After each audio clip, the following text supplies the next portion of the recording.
India నుంచి Hollywood వరకు Yash Toxic's grand entry. Kannada rocking star Yash KGF series తర్వాత మాస్ క్రేజ్ ను సొంతం చేసుకున్నాడు. ఇప్పుడు ఆయన టాక్సిస్ అనే పాన్ ఇండియా చిత్రంలో ప్రపంచవ్యాప్తంగా సందడి చేసేందుకు సిద్ధమవుతున్నారు.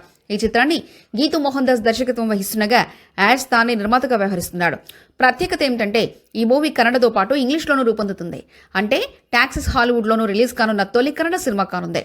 ఇప్పటివరకు హాలీవుడ్ మార్కెట్ ని టార్గెట్ చేసి రిలీజ్ అయిన ఇండియన్ సినిమాలు తక్కువే. గతంలో ప్రభాస్ కల్కి 2898 ఏడీ కాగా హాలీవుడ్ రిలీజ్ అవుతుందని భావించారు, కానీ కుదరలేదు. కానీ టాక్సిక్ మాత్రం ఆ ఫిట్ సాధించనుంది. హై వోల్టేజ్ యాక్షన్ ఎంటర్టైనర్ గా తెరకెక్కుతున్న ఈ సినిమా 2024 భారీ రిలీజ్ కు ప్లాన్ చేస్తున్నారు. యాష్ మరోసారి తన mass style, powerful screen presence తో ప్రేక్షకుల్ని ఆకట్టుకోనున్నారు.